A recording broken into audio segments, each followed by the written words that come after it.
All right. We are live. Welcome in, everybody. This is episode 164 of Calibrated with Scott. I am, of course, your host, Scott. We have quite a bit to talk about today. We got some stuff going on in Ukraine for sure. Got a lot of updates to go over. We're going to be doing that for a good chunk of today's episode, I would say. There's quite a bit to talk about. The Russians are moving in a lot of different areas, and there's a lot developing very quickly. So we're going to have quite a bit to talk about there. We got a little bit of news to talk about in Southeast Asia between Thailand and Cambodia. So we will be talking about that as well today. And then just remember, if you guys have any questions that you want answered throughout the live stream, don't be afraid to throw them up in chat. I look at them from time to time. If you want your question absolutely answered live on air, you can always send those through super chats. I do all of those no matter what. How's everybody doing today? Is everybody doing good? It is Saturday the 26th. Been holding off for a couple of days just because there's been a lot happening. The map has finally sort of settled just for today. So we are going to go ahead and probably just hop right into that.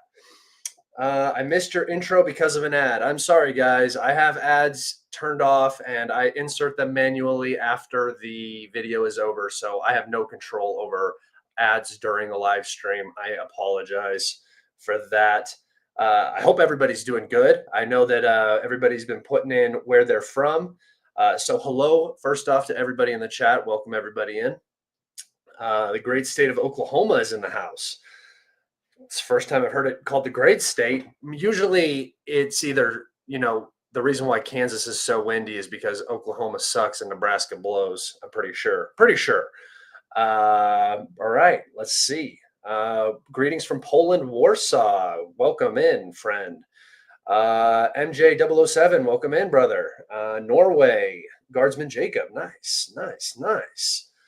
Los Montesinos, España, I think. Spain. Puerto Rico. Let's see. Ontario Oblast. Nice, brother. Nice. Canadian brothers. Welcome in, everybody from all around the world. Sorry if I missed you.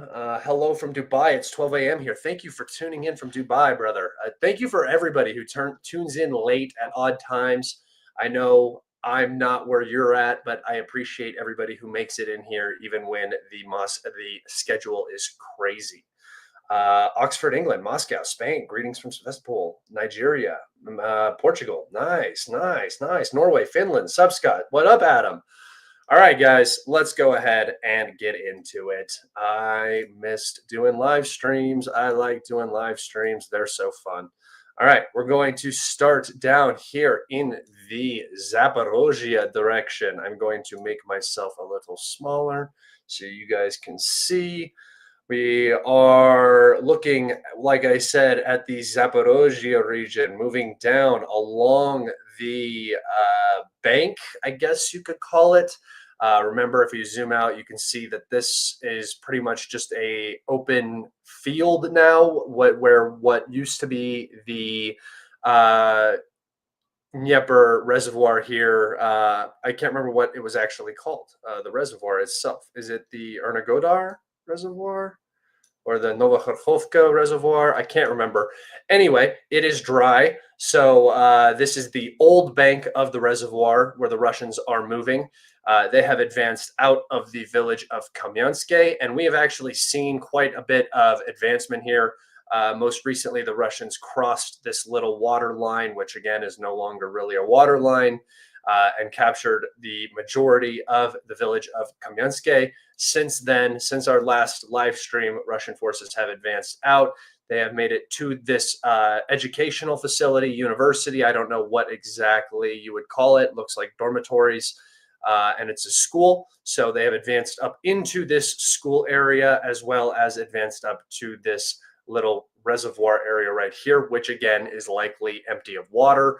Just on the map, it looks like that. Let's zoom out. Can you even see it? It looks like it's dry on my screen. It's kind of hard to tell. But yeah, so the overall Russian objective right now. And this is what I've been talking about for some time. I've been trying to make this very, very clear, is not to overwhelm the Ukrainians in one area, force a breakthrough, and then achieve some momentous victory, right? That's not the Russian goal.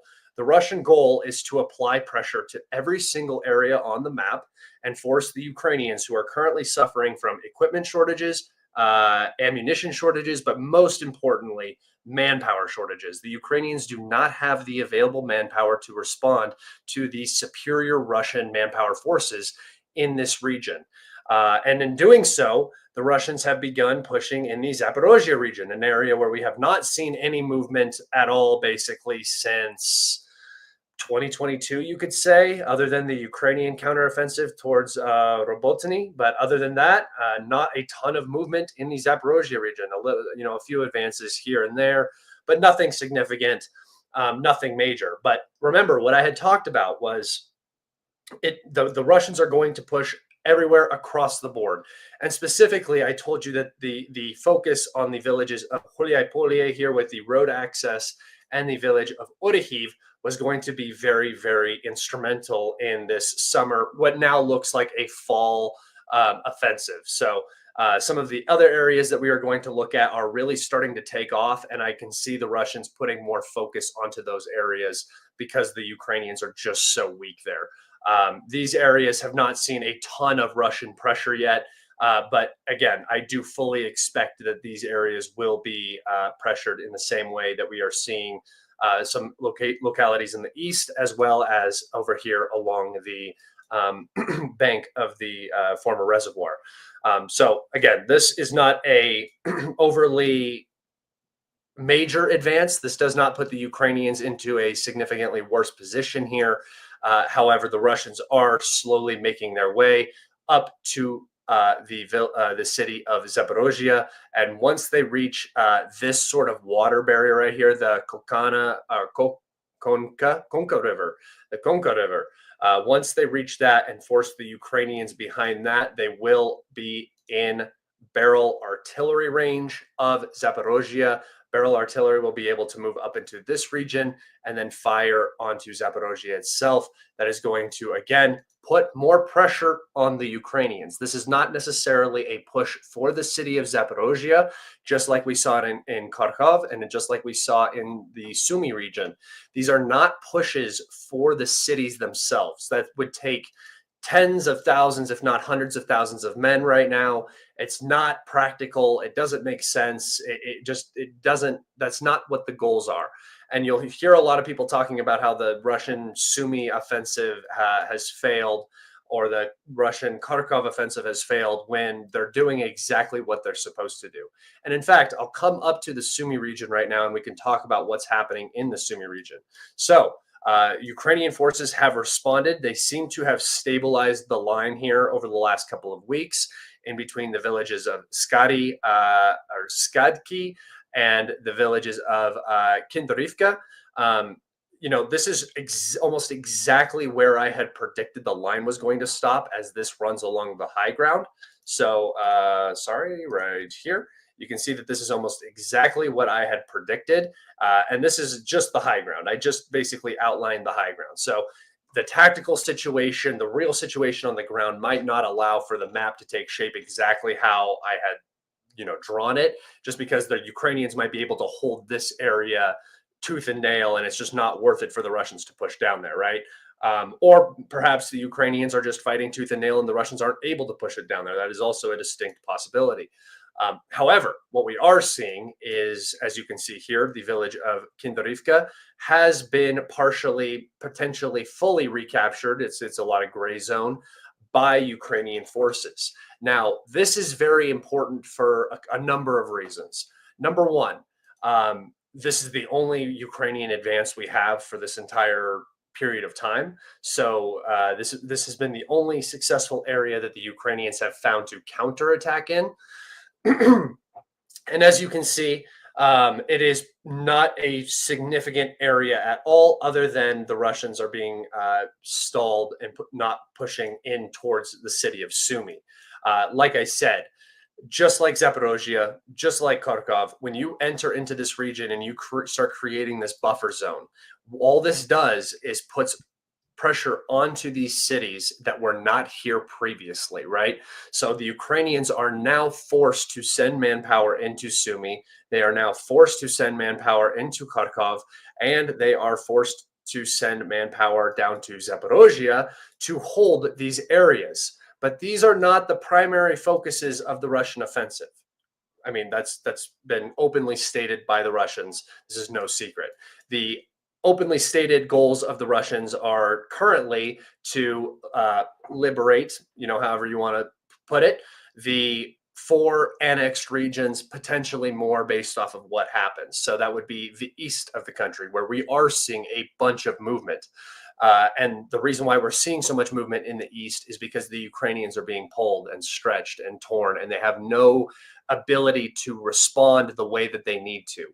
And that is a product of the Sumy incursion, right? The Russians are utilizing their manpower advantages to overwhelm the Ukrainians, because the Ukrainians just don't have the manpower to respond. It's simple math and it's simple logic when you zoom out and you look at it. You don't want your enemy here.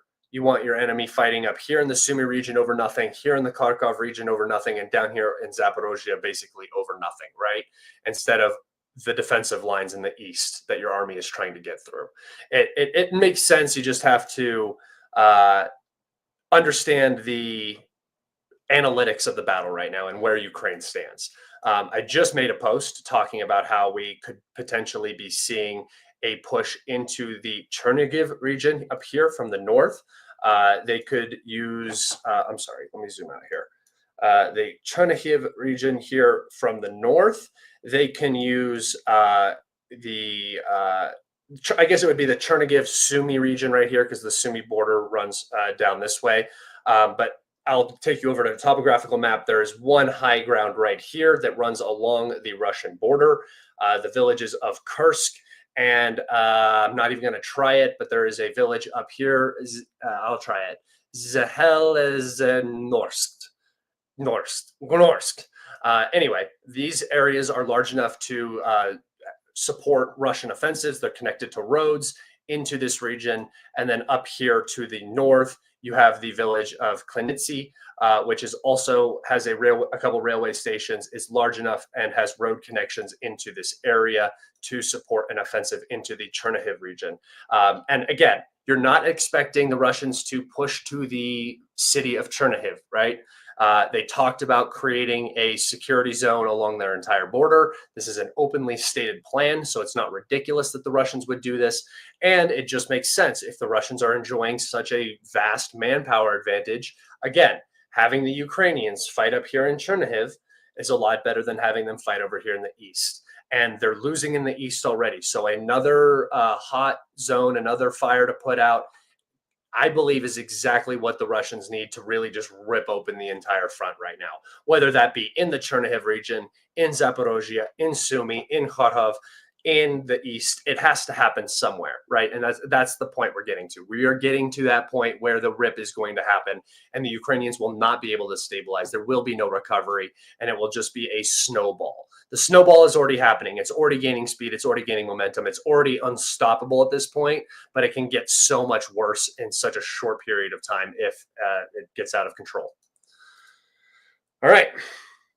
Moving into the actual updates now. All right. Over here, we have Russian forces have advanced and captured the entire village of Voskresenska and Malivka down here.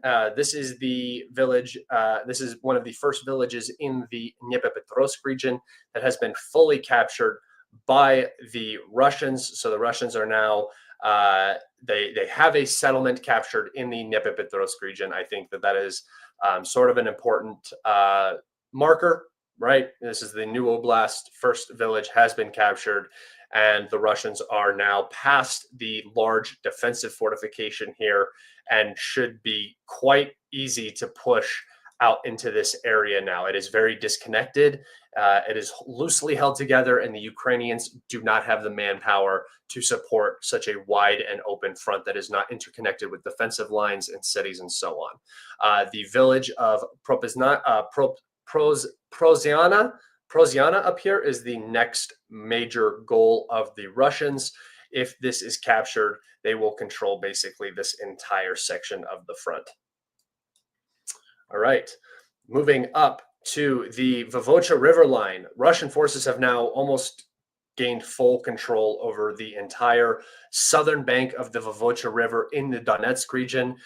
For those of you who don't know, the Vuhledar River right here runs right along the Dnipropetrovsk and Donetsk borderline, so it follows the river here. Russian forces have control over almost everything on the southern end of the Vuhledar line in the Donetsk region. Again, this is one of the predictions that I made.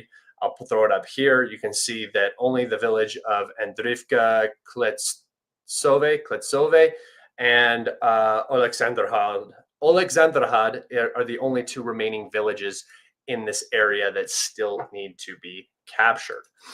So this is quite major. This is, again, just sort of filling out this bottom area.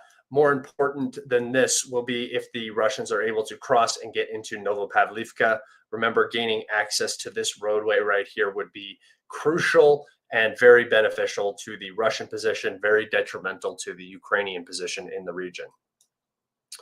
All right, moving up.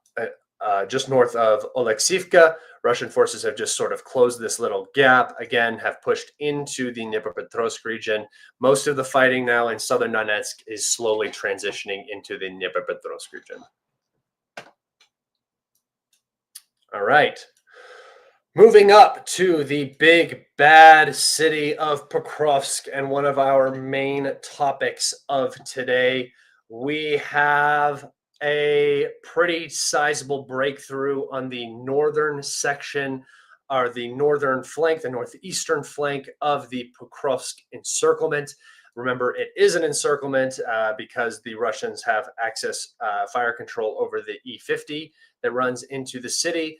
They also have drone artillery, and now we're going to talk about this potentially direct fire control over this road that runs from Rodonske into Pokrovsk and Minhorod, which means that the logistic situation from my last live stream for the Ukrainians, which I was saying was already abysmal, has gone from abysmal to almost non-existent.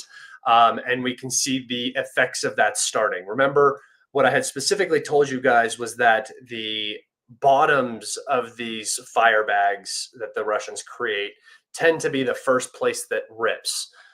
Think about, you have like a burlap sack, right? Like something that's the size of a burlap sack, except it's made out of paper, like paper towel or something. And it's strong enough when it's dry, but then as you start, clenching the top and lifting it up, and as that weight really starts to hang at the bottom and the neck, the hole in which, goods can get into said fire bag gets tighter and tighter, that bottom of that bag becomes heavier and heavier to the point where it almost rips, right? Like a wet paper towel. So when we're looking at the map here, the neck, the opening for Ukrainian logistics was this road from Rodonske into Pokrovsk, potentially this road from Heshine into Pokrovsk as well. That is now under Russian fire control, and it has been under Russian drone control for quite some time. So logistics in here has just been getting perpetually worse. And when that happens, the furthest place from the logistics tends to be the weakest and the area that falls the quickest. So I'm just going to go up to the northern end of Pokrovsk real fast and talk about the advances here. The village of Novo Ekchemichne right here has been fully captured by Russian forces. Russian forces have also advanced out of Fedorivka. towards this industrial zone and this industrial waste heap. Remember these two locations. These are very important locations. Also remember this giant quarry here that is now marked in gray zone as well. This is another very, very important area that we will take a look at in just a second. To the north, Russian forces have captured the entirety of the village of Boyakivka, as well as pushed up to the village of Mayak, and have potentially, this is according to Deep State, have advanced and cut the road from Novoshakove to Shakove up here just north of Pokrovsk itself. So a ton happening on the back. And remember, if this is your logistics line, when you have massive instability on the flank of your logistics line, the end of the logistics line is going to be the place that suffers the most, correct? All right. So moving over to these areas that I was just referencing, we have the industrial mound here next to the large industrial facility. And we have this quarry right here, which is, again, another tactical high ground. I will go over to the topographical map here. I already have it up. Poggers. All right. So as you can see here, this is the first high ground right here. This is the quarry. This is where the Ukrainians have now reported that Russians are in control of this area, and they are able to watch from this area down onto the TO515. I'm just going to call it that because that's what it says right here. Don't know if that's what's labeled on the other map, but they now have direct line of sight onto this. There is a lot of reconnaissance being done. It is very hard for traffic to flow, and this is the intersection that I talked about. In fact, I talked about these two high grounds being basically the key to holding Pokrovsk, and the Russians are now sitting on the outside of this one. Deep State has this one in gray zone, and this one is now likely under Russian control, according to Ukrainian sources. So things on the rear of Pokrovsk are getting much, much, much worse. And let's go back to the map real fast. And as you can see, this location is only going to further extend the Russian capabilities to advance into Minharad from the north, from the east. I would expect this side of the pocket to start closing immediately. I expect the Russians to enter Minharad from the north while pushing into Pokrovsk from the south, which we're going to talk about in just a second.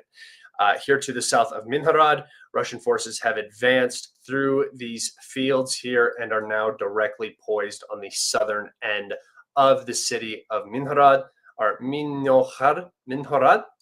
Anyway, and then over here to the south of Pokrovsk, the villages of Leonatovich. No, here we go. Leonatovich has been captured. The village of Novopavlivka has been partially captured, and Shushini has been fully captured as well. Ukrenka, I think, was captured last time. I just did not update the map.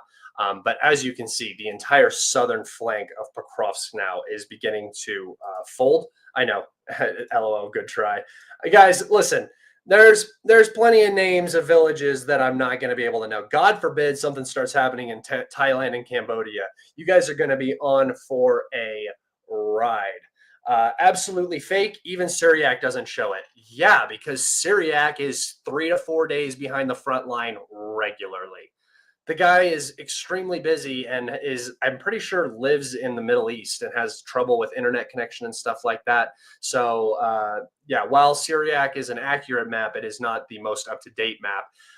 You can go check AMK mapping. You can go check, there have been geolocations of Russians clearing these houses here. There have also been a geolocation of a Russian ambush on a Ukrainian vehicle that was traveling along this road here. In fact, I believe that this map is actually underrepresenting how far the Russians have pushed in, and the Ukrainians are being very, very quiet about all of this. So don't be surprised. I just put out a tweet. Don't be surprised when this is the first city that falls and everybody goes, wow, that happened really quick. wow, why did that happen so quick? That's not like normal. That's not how this has gone because the Ukrainians don't have the. And then he says AMK is a little pro-Russian scum. Okay, well, now we know you're just mad and angry and you have a bias, right? So you're not actually trying to be factual. You just want to hear what you want to hear, and when you don't hear it, you get mad. I got a banner for you. There you go. And just if that wasn't enough of a banner, shut the fuck up, bro. Literally no one asked. God damn. I love this, boys. I love this. I love it. We're back. We're back. Here we go. I love this so much. All right. So again, this is very important. And I made a comment on this when I saw that ambush happen in this part of the city. I said if Russian deep reconnaissance groups are already operating this deep into Pokrovsk itself, it is likely that the Russians have captured this industrial hill here and are using it for reconnaissance into the city. That seems to have been proved. It is at least in the gray zone, but I think it's under Russian control. I think most of the maps of the southern Pokrovsk area are very, very wrong. And this is more akin to what it looks like. We literally have a video of the Russians clearing houses along these streets down here. So this is most likely what it looks like. And if you don't like it, I'm sorry. You're about to have a very, very unpleasant couple of weeks because let me tell you, I have been doing so much mapping, my hands literally hurt. That's how fast the Russians have been moving. That's how fast things have been accelerating. And you're going to see it because this is just one little corner of the map we're looking at right now. There is a whole nother city that is in dire jeopardy just to the north. And I will show you where I got that information from, just so you can't be like, well, let's see. Who's this one guy? Is it Elena? Is that the person? Yeah, it's Elena. It's the person saying everything is fake. I'll show you just so you can understand what I'm talking about, because I know these things are very complicated for your little mind to wrap around. So don't worry, I'll do some explaining for you. All right, so this is the overarching situation around Pokrovsk, and this also was confirmed by Deep State. This gray zone here. So I'm not making this up. This is a gray zone report. Gray zone. I'm sorry, not gray zone. Deep State. Deep State. This is a Deep State report.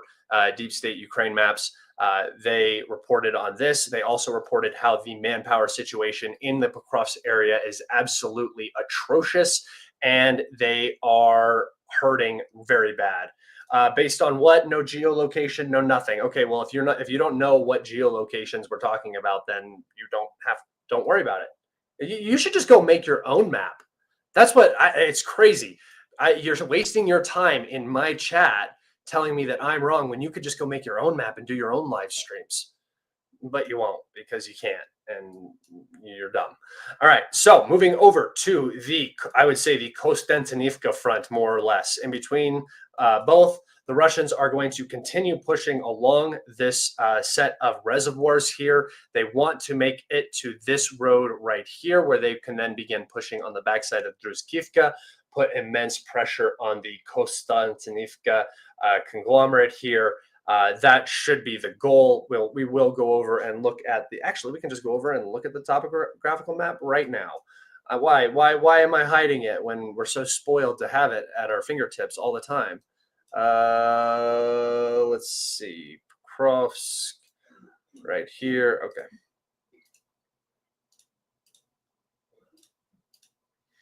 All right, so here is Poltavka. Here is Rusinar. The Russians will continue pushing along this high ground right here on the backside of Kostantinivka, pushing up for the village of Mykolapila, which is, again, going to be, they're just creating the foundations of another Pokrovsk, exactly what we're seeing in Pokrovsk, exactly what we're about to look at around Kupiansk. So yeah, pushing along this high ground, but more significantly than that, for Kostantinivka at least, I mean, this is going to be significant because it's going to very much hinder logistics. But this high ground right here and the large fortification on this high ground are extremely important for the Ukrainians to hold this position.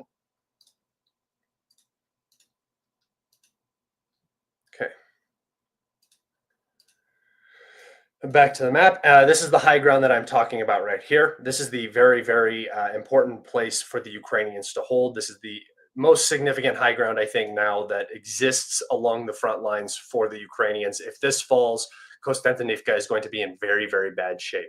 And here we can see what I'm talking about, where the Russians will continue pushing along the high ground up to Mykolaiv, and then will continue on and try to cut this road into Juskivka.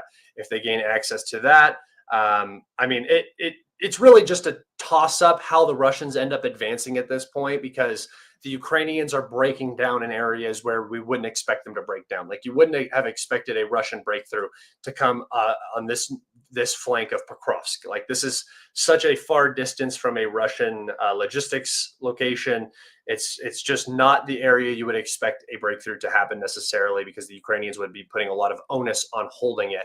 But again, we see the Russians accelerating in this area. So it's sort of a toss-up right now. Predictions are now, as things accelerate, predictions are going to become less and less accurate generally. The direction is probably going to be correct, but the how is what's going to change dramatically. Okay. All right. Okay. Scott, you don't need to get stuck arguing with idiots. It's my favorite thing, though. It's my favorite thing. Like, I don't know what it is about a good debate and a good smackdown on a real dumb person, but it feeds my soul. So I know I don't have to, and I'm sorry that I do if it detracts from my episodes, but I do this for fun, and that's so much fun for me. Like, I truly, truly enjoy doing it. So apologies to everybody. All right, back to the map. Here in Yablanivka, Russian forces have completely captured the village, capturing the fortifications along the northern end of it as well. This was just a matter of time, as the Ukrainians are pretty cramped up against the river line here. The village of Oleksandro-Kalinove has also been entirely captured by Russian forces. That just leaves the remaining part of this defensive line on the southern end of this reservoir, along with Katarinivka, Kalban-Byk, I don't know how to pronounce that, BYK, and this Novospassky, the northern part of Novospassky right here, to be captured by the Russians. But again, as we can see up here, the gap where the Ukrainians are able to feed logistics has gotten much smaller. And in doing so, the bottom of the bag becomes the weakest. Russian forces have captured most of the village of Shcherbinivka on the outside of Toretsk. Toretsk, sorry, Toretsk, sorry, not Toretsk. Toretsk is up north. Officially capturing, or officially ending the battle for the city of Toretsk. That I think that officially ends the battle. No part of the city is any longer being fought over by the Ukrainians. Whereas you could make an argument that this was gray zone and that the Ukrainians could be entering into these areas. No longer. All right, another big chunk of advance here, another 10 kilometers, right? Bilohora, square kilometers. Bilohora has been captured by Russian forces. The Russian forces have also entered the village the village of Oleksandro Shultine, which is the last notable village before the beginning of the Konstantinivka conglomerate. So the Russians are now creating the conditions around Konstantinivka. And as I had talked about in my prediction, we can see that the Russians have completed this on this half of the reservoir. This part of my prediction is now complete.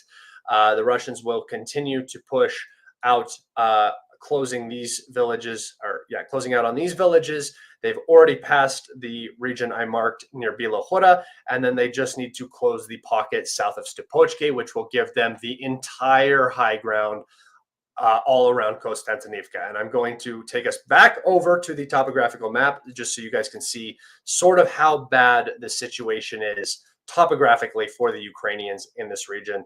We're going to zoom out here. You can see Konstantinivka right here, and you can see that the Russians are going to have the high ground from Stepochki. Let's see if I can zoom in. It might make the colors a little bit more. Yeah, there you go. So the Russians will control the high ground from Stepochki down. Bilohora is in the low ground, but the high ground behind it has been captured. the Russians are also in control of all of the high ground around Torsk. And then coming over this direction, Russian forces have captured all of the high ground up to Yablanivka right here. And then we'll need to push onto this final remaining high ground where that large fortification sits for the Ukrainians. All right.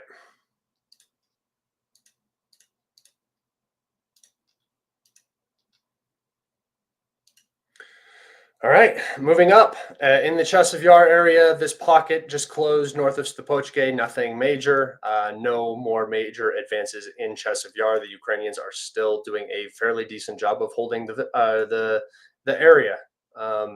This area just seems to be hard for the Russians to advance through. I don't know if that's just because of the Ukrainian willingness to fight over it or the terrain. I'm not sure, but the Russians seem to have a much more difficult time here than anywhere else on the board advancing. All right. Moving up to the Sherbiansky Forestry, an area where we don't see any movement ever. We now have confirmed Russian geolocations at this outpost right here. We have a video of, oh, it's not loading. Come on, there you go. We have a video of Russians raising a flag in this area. It is not known if the area to the north is under Russian control as well. There are a number of fortifications in this region that run through these tree lines. This would be a major, major advance for the Russians. It would put the Siversk area in a much worse situation. It's going to allow the Russians to begin to put a lot more pressure on Torsk as well as Leman. This is a major advance, guys. This forest is an absolute nightmare. It has held the Russians back for quite some time. My predictions were that the Russians were just going to come down here and cut logistics eventually. That's how the forest would fall because it's such an easily entrenched position. But as we talked about, as logistics gets tight, as manpower gets weaker, you are going to see areas that never move begin to move. And that is what we are seeing right now in the Sherbiansky Forestry. Russians have made quite a significant advance here, close to 4 or 5 kilometers, which is significant when you're talking about moving through forestry.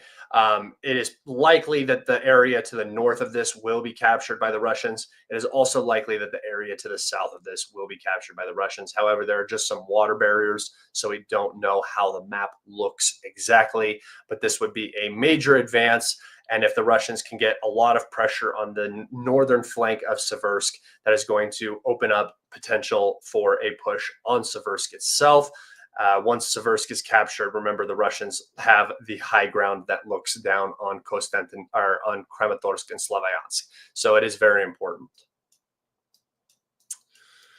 All right, moving up to the Kupiansk area. Okay, guys, so we have some big updates up here, some big things going on, and I am going to just sort of explain what's happening. So Russian forces have captured the villages of Hablivka and have probably captured the entirety of the village of Moskova on the backside of Kupiansk.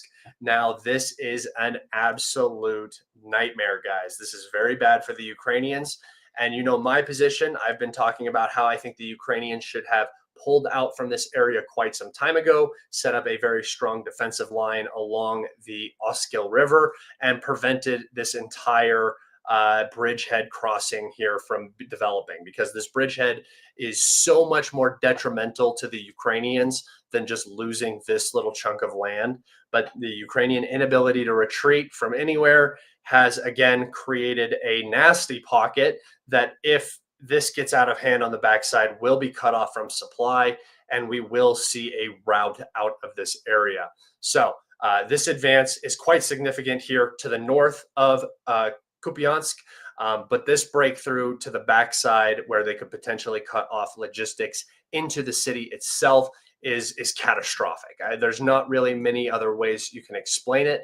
And this is not only catastrophic to Kupiansk, it's catastrophic to this area of control as well. And then after Kupiansk falls, the Russians should be able to quickly push down this opposing side of the Oskil River here, as there will be no,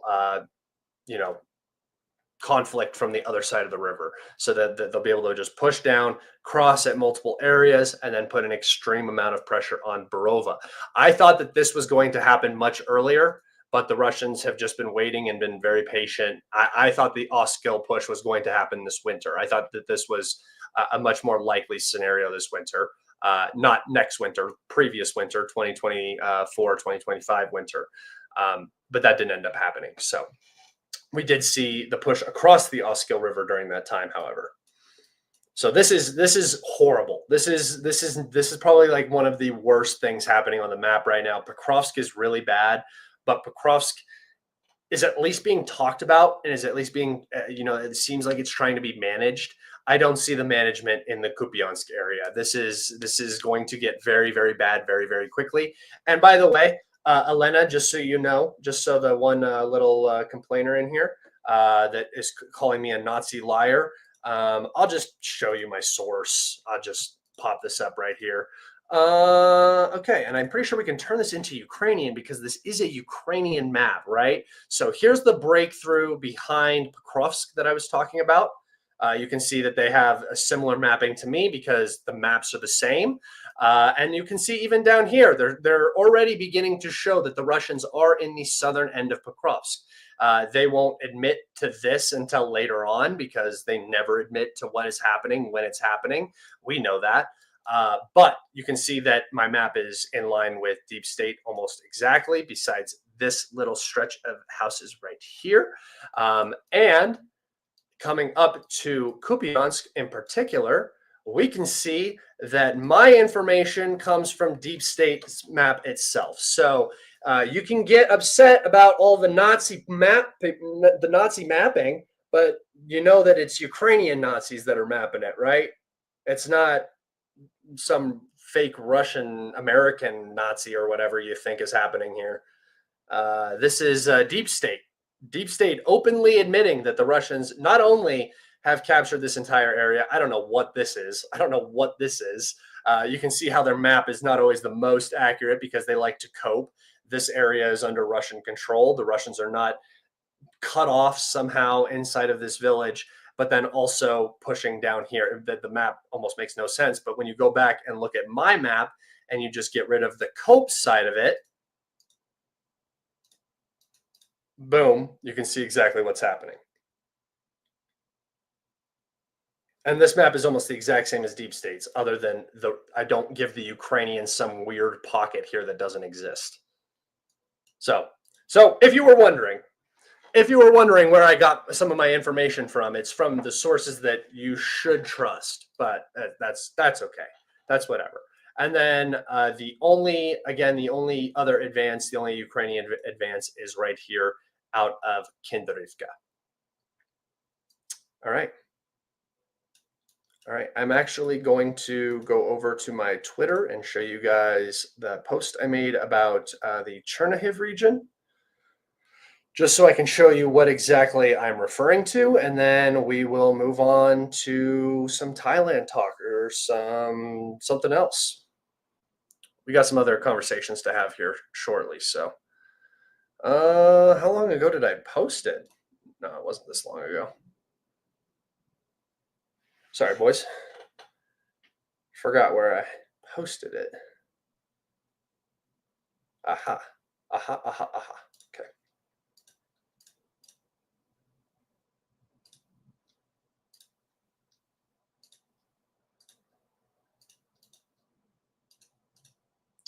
Okay, here we go. All right, so I'm just going to click open these maps so you guys can kind of see them. Let me make this bigger so you guys can see it. Here we go. As you can see, these are the two areas I'm referring to. So here's this orange area that would utilize Kursk. This is the Tekienko area where the Ukrainians are currently trying to fight over. This is the high ground in this area, and I will show you the high ground. There is a river that runs right here. The Desna River, I believe it is, the Desna, Desna. And then this is the secondary, or what I would consider the primary incursion zone. This is what I would think of as being the primary area to go in as it would be closer to Chernihiv, and it would force a Ukrainian response in this direction. We can see going to the backside that here is Klinsty, where you will have logistics run out of. Here are the roads that lead into the zone. You have very, very good roadways, and then you have some roads that literally start in Ukraine. Moving over to the other pocket, you will use Zelenogorsk and Kursk to supply that orange pocket that you can see right here. So this is just a small little prediction, I guess. There's no saying if it's actually going to happen, if the Russians are actually going to go through with it. But this is another one of those areas that would just overload the Ukrainians, and they would not be able to respond, or they would, if they chose to respond, they would not be able to defend other areas. All right. Okay, there we go. All right, if you guys want to go ahead and ask some questions, go ahead and throw some questions up there. I always like to see questions. We can talk about what's going on in the Southeast Asian region between Cambodia and Thailand. So this is something that I've been talking about for quite some time. I don't think that this should be a surprise to anybody if you've been watching my live streams regularly. I've been talking about a U.S. pivot to Southeast Asia for quite some time. This is not a new idea around here. This is their openly stated plans. You currently have the U.S.-friendly Cambodian government at odds with the formerly U.S.-friendly Thailand government over some small border disputes along the northern and southern border of these two countries. So the southern border of Thailand, the northern border of Cambodia. In fact, I can take us over to the map and I can show you guys what I'm talking about. So most of the fighting is happening along this section of border right here. It is dense jungle, lots of artillery is being fired, grads, drones are being used. There are casualties on both sides, both civilian and military casualties. So the fighting has been not incredibly intense, but intense enough that it is drawing attention. And from what I've taken away from it, basically in my personal opinion, this is just the next step in destabilizing Southeast Asia, overextending China in the same way that the US is trying to overextend Russia, and in the same way that I think they have overextended the Iranian state, right? The axis of resistance, whatever you want to call it. Syria fell, Hezbollah is no more, Iran's nuclear program is up in the air right now, and Iran is in a position where the Israelis will likely try to go for regime change eventually, right? We've seen it once, we've seen it twice. Why is this third time it happening in another area where the U.S. said they were going to cause instability or inject themselves to prevent China from gaining massive amounts of control and geostrategic power in their sphere of influence? Why is that such a hard thing to believe? I just don't get this. And I'm not saying that the U.S. is responsible for every single war that happens around the world. But when we are openly talking about it, when you have governments that are openly invested with the U.S., openly working with the U.S., operating in a means that does not suit their own interests, it raises red flags for me. And that's what it looks like Cambodia is doing right now, to try to upset the balance in Thailand and get their people back into power inside of Thailand. So this is, again, just another push. This is what you are going to see. You are going to see the Philippines. You are going to see Vietnam. You are going to probably see Laos, Thailand, Cambodia. There is already a war going on in Myanmar right here, in Burma, if you will. So there's already a U.S.-backed conflict happening here. There's soon to be U.S.-backed conflicts happening here. There could potentially be a U.S.-backed conflict in the Vietnam area. And the Philippines is on deck to be a Ukraine, basically, against China. Don't forget Japan, South Korea. They're building the axis against China, just like they did over here against Russia.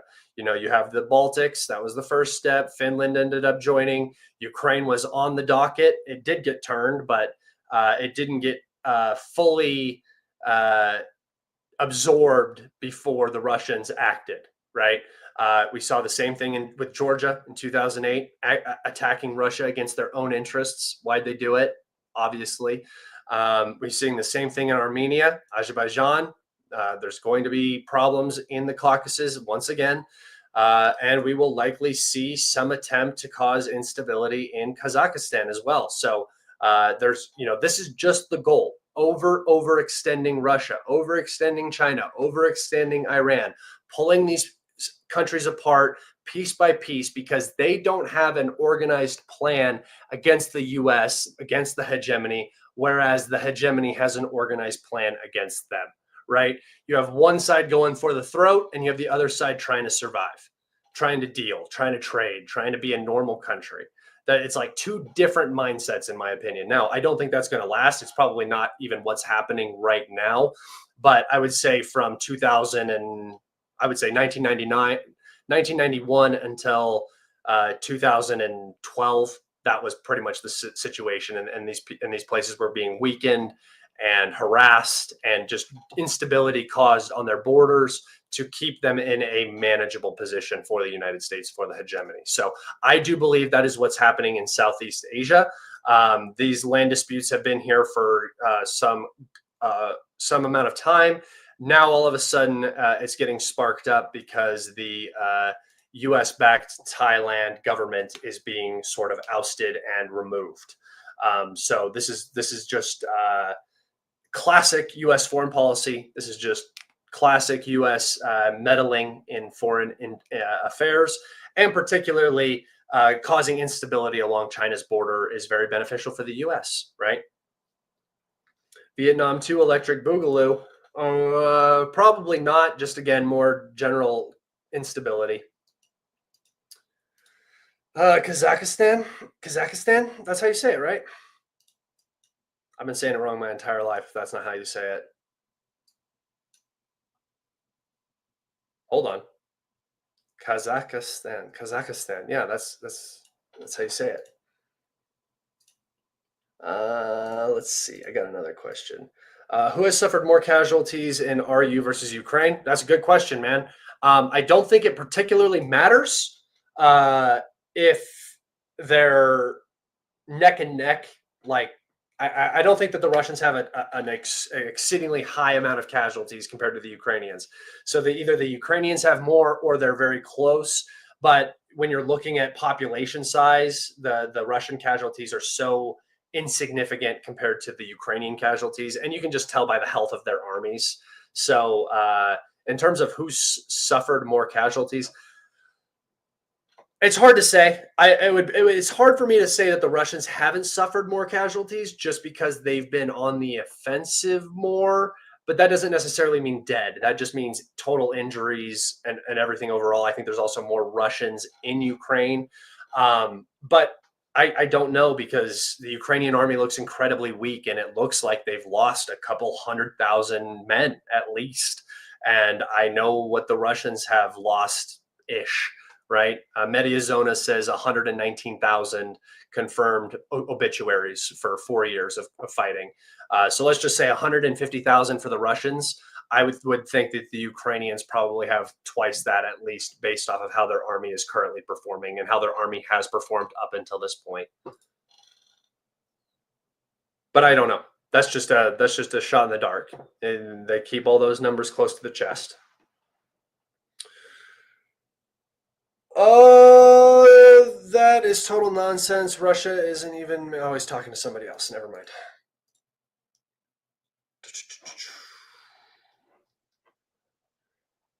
Guys, ask some questions. Get some questions going in here.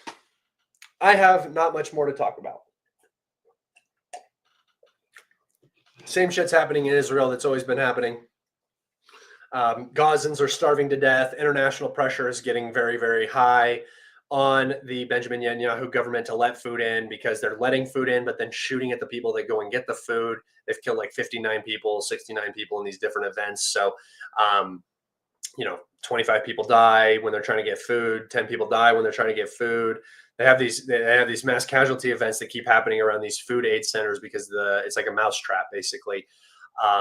Very rough to watch. I almost don't even like to cover it anymore. It's just a U.S. promoted genocide. So I still talk about it because I think it's important to talk about. Our tax dollars are funding an ethnic cleansing. The Israeli government just voted on a action plan for the West Bank. So they're just gonna ethnically cleanse the whole place, and then everybody's gonna look at each other and go, "Well, I guess that happened." And it's kind of sick. It's sickening, but I don't know what we're supposed to do about it. So.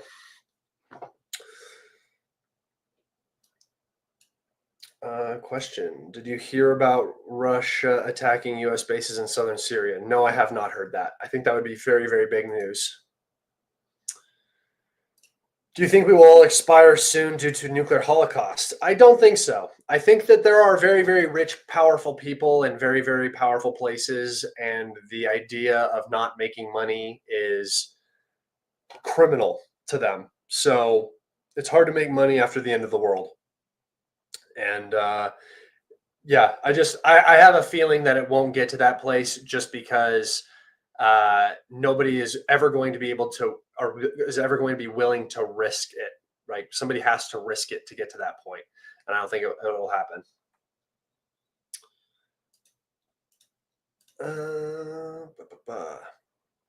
Have you seen the Schizo Crimea video posted? Yeah, I posted it on my Twitter.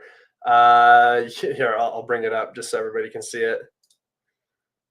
That's funny. It's funny that you brought that up. Actually, let's do this.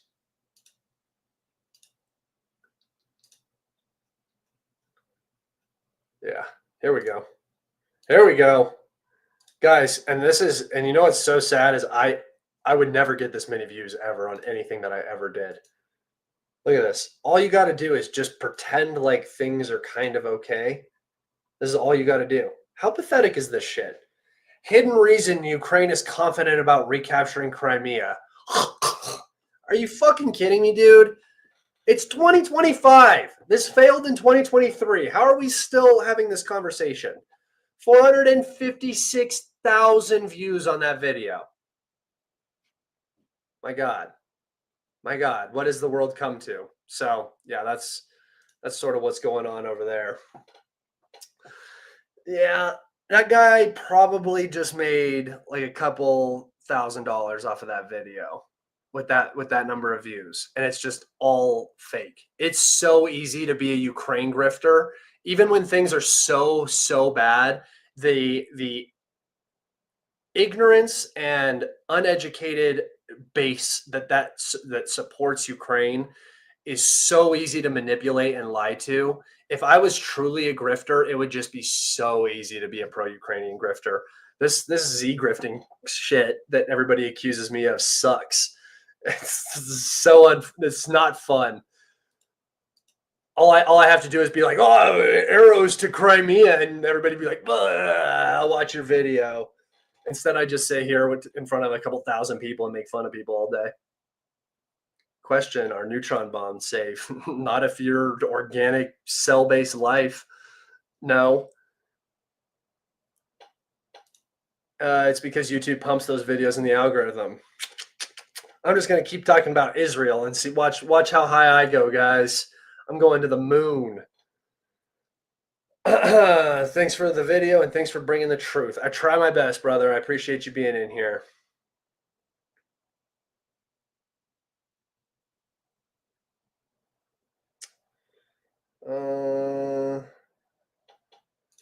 He was unironically like, Ukraine can cut the land bridge. Bro, they tried that already. Yeah, they tried it, and like 60,000 people died. It's crazy. Any thoughts on threats against the Kaliningrad enclave? Again, that's just a nuclear tripwire. Go for it. The talks around these things are like, it's like Baltic chatter. Like you just kind of ignore it. Nobody's going to do anything. They're not doing shit for Ukraine. Ukraine is the best opportunity for NATO to hurt Russia, and they still can't even get their shit together to help Ukraine out in the right way.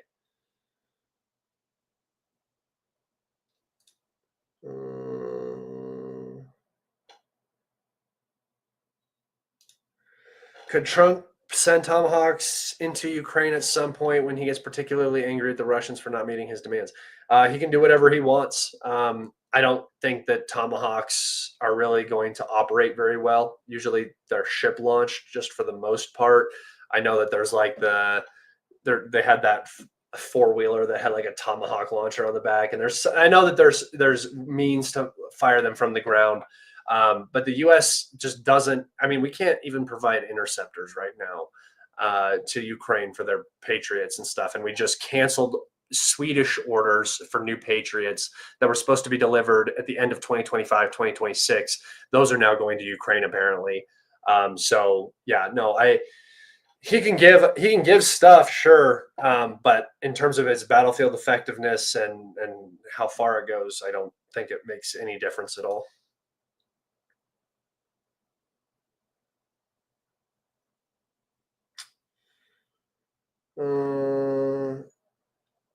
Has everyone had Mossad ads pumped into your feed? The latest one from them is claiming that the blockade is all UN. I like it when they blame the Palestinians for starving. That's my favorite thing. Like, no, we're not letting in food, but it's their fault that they're starving. I live in Lithuania. Do you think we are safe from Russia? Yes, I do. I think you're under the nuclear umbrella of NATO. I think that if things change, you guys will be invaded quite quickly. If like the NATO alliance were to break down for some reason, don't think that's going to happen.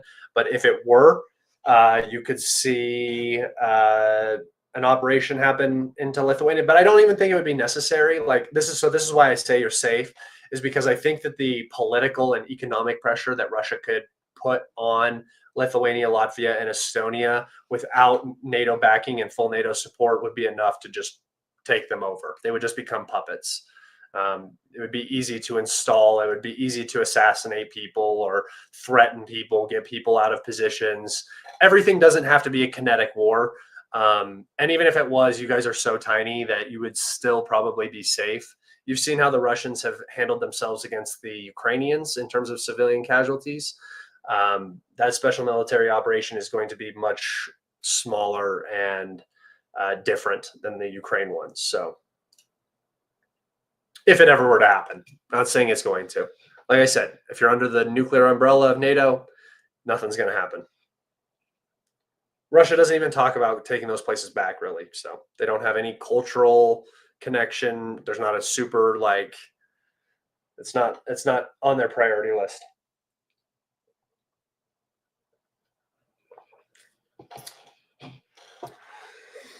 I think the protests in Ukraine are Western moves to slowly get out of the war. What do you think of the protests? Good question. I forgot about these. So the Ukrainians took two anti-corruption oversight committees that were U.S. backed under the control of the Office of the President. A very, very controversial move. Basically ruins any hopes of the Ukraine getting into the EU, which was zero anyway. So by all means, Ukraine, do whatever you need to do. That point is dumb and mute to me. But to the people of Ukraine, especially to that very particular group that always seems to come out when the U.S. gets upset in a region, we're protesting the Zelensky government and this move. Fine, whatever. But it's interesting that your brothers and sisters have been getting punched and thrown into the back of vans for months, and you have no free speech. And if you post stuff online, you go to jail. All of this, that, and the other. That's all fine. The martial law, the no voting for president, that's all good. That doesn't matter. We're not going to get out in the streets about that. No. What we are going to get out in the streets about is when the U.S. anti-corruption organization is no longer in control in Ukraine. That's when we're going to get all upset. We're going to get on our high horse. So to me, it's fake. It's just like any other organized event in Ukraine during martial law. If it wasn't US backed, the SBU would be cracking down on it. If it is US backed, then they have to just kind of deal with it and let it ride itself out, which it seems like it has. Seems like Zelensky has backtracked on that anti-corruption law that he passed, but things are just not generally good for Ukraine.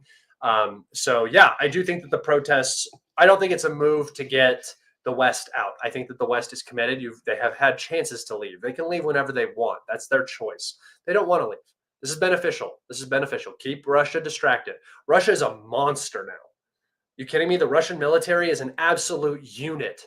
And the Russian population is in this sort of war mode where after Ukraine, you're going to have a ton of guys coming home, right? I mean, there's going to be jobs open and stuff, but if you can kind of keep it moving in this direction, it's not the worst thing to repurpose all of this stuff that you've just spent the last 5 years creating, right? Your military is now the strongest that it's been probably ever, I would say. I think the Russian military is now at its strongest point, stronger than in the Soviet Union period of time, comparatively to the United States.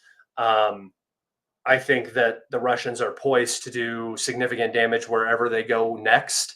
And I do believe they will go somewhere next because I don't think the U.S. pressure is going to stop. I think there is going to be another battle. Ukraine is just a battle, not the war.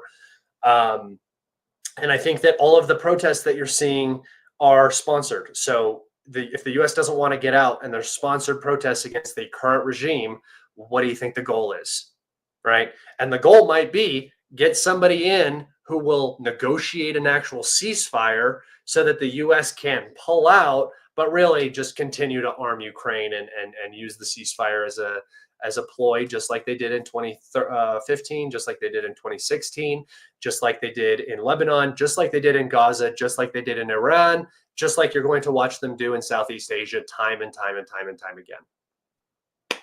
Simple as that.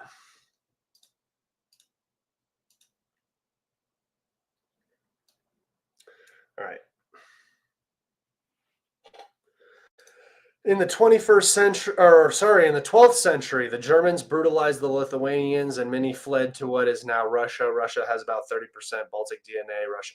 Yeah, I know that they're actually related, but there's not the same direct cultural relation that the Russians have with the Ukrainians. That's what I'm saying. Ukraine, Belarus, those are a little bit different situations than the Baltics or Georgia or Armenia or Kazakhstan or any of those. Even though, the Russians do have cultural connections to these places, it's just not the same as Ukraine is, right? So that's just what I meant by that.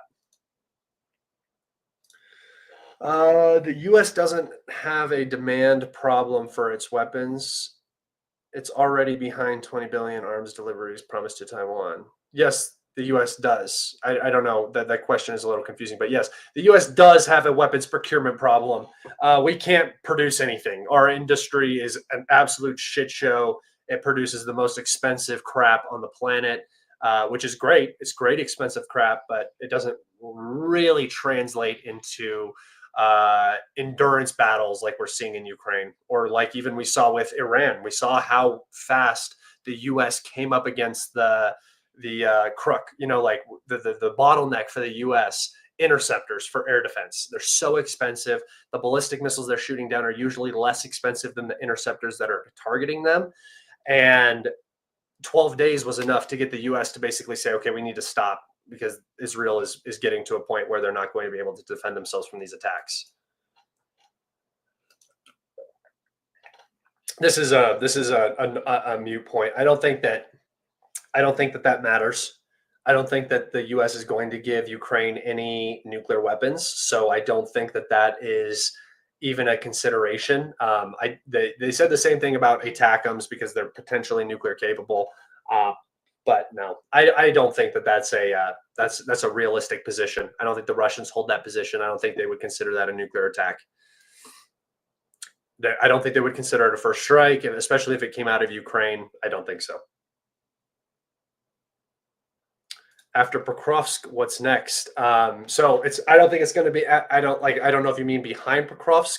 I don't think anything is necessarily going to happen behind there. I would just look at Konstantinivka, Liman, and Kupiansk.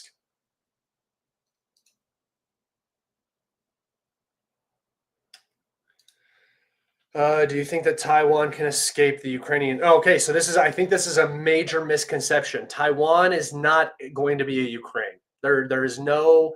I've looked at this multiple times. There's no situation where Taiwan holds out against China in any meaningful way.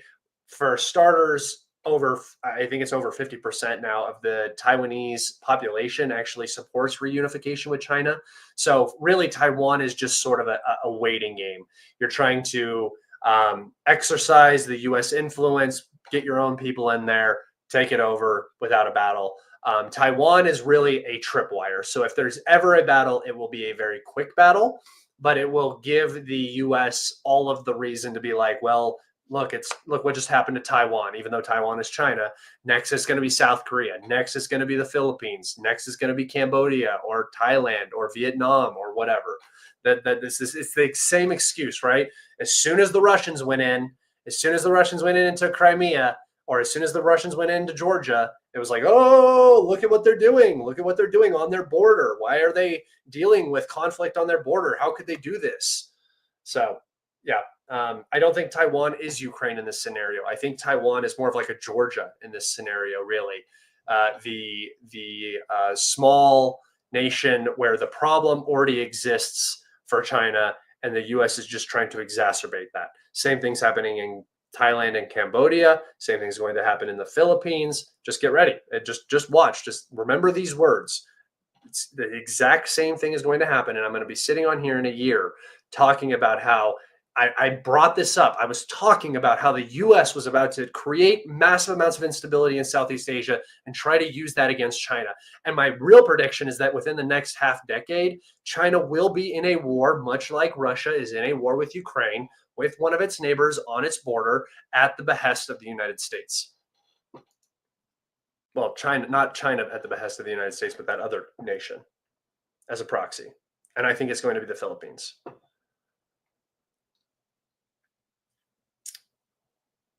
What do you make of General Dunhe saying NATO could easily destroy Kaliningrad?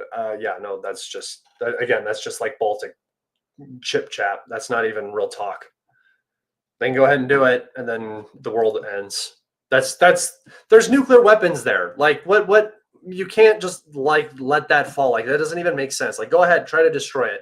You know why they're talking about that? Because they can't talk about how they're going to defeat Russia and Ukraine. That's why they're talking about that. They have nowhere else. They have nothing else to talk about. Would it end the war faster if they remove Zelensky? No. Zelensky is hurting the entire process. No, he's a useful idiot that you want to keep in there, that people really don't seem to like that much. No.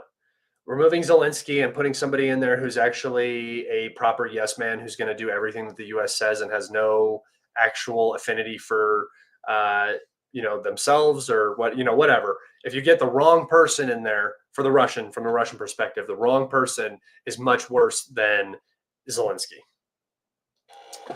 Crucial connections exist. You have to know the history. At the time, Lithuanians were Orthodox Christians. Okay. Do you think the EU will collapse someday? Yes. It's held together by nothing but fake ideology that nobody really believes. So yes, I do think it will fall apart. I must say it's amazing watching their own greed and ideology cause them to lose everything, downright Shakespearean. Yep. Walking into it, eyes wide open as well.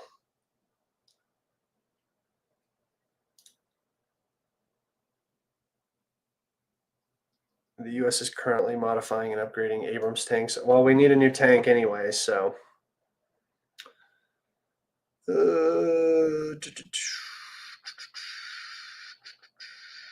All right, guys. All right. That's where I think I'm going to wrap it up. Thank you all so much for watching episode 164 of Calibrated Live. I appreciate you all being in here. The map will be updated today. It'll be all red. All that green will go away, and any new updates you see will be new. Please do not forget to go like, comment, and subscribe if you have not yet done so. It's the easiest way to support me. I appreciate you all being in here today, and I will see you on the next one. Goodbye, be safe, and take care of yourselves.